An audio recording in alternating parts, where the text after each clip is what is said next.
I'm sure I need not tell most of you that the legacy media right now, as we speak, is in an economic freefall.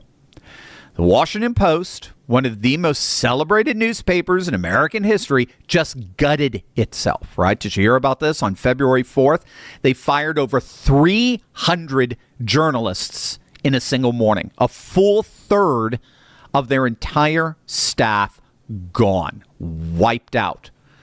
Ironically, they eliminated their entire sports section. They shut down the book section. They slashed the Metro desk. They gutted their international bureaus. They actually axed their Silicon Valley team from 80 reporters down to barely 30. Their CEO resigned days later. Former executive editor Marty Barron called it, quote, one of the darkest days in the history of one of the world's foremost news organizations. And why did they have to do all that? Because the Washington Post has lost 90%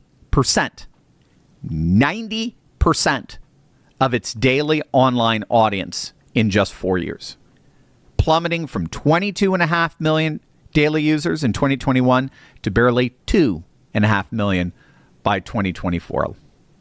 They hemorrhaged hundreds of thousands of subscribers after their credibility collapsed. 2 straight years of over $100 million in losses. Jeff Bezos, one of the richest men on the planet, couldn't stop the bleeding.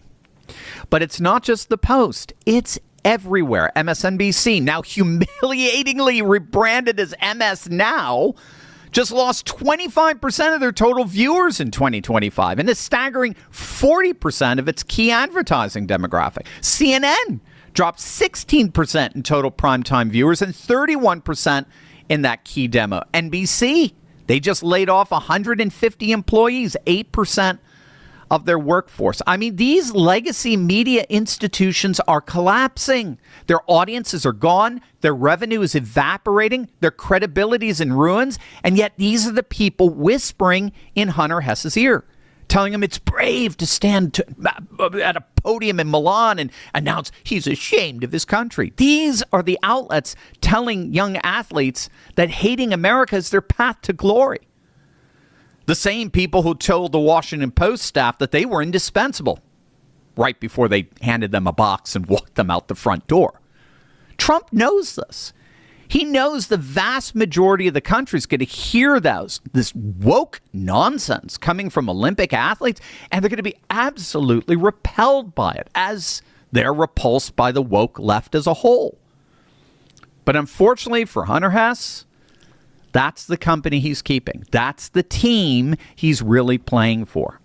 And if he's not careful, he's going to end up exactly where they have all ended up, forgotten by the very people who told him he was brave. The elites who told these kids to get woke are the same elites that are going broke. And they're taking every young person foolish enough to listen down with them. As it turns out, that may be the real lesson of the 2026 Winter Olympics.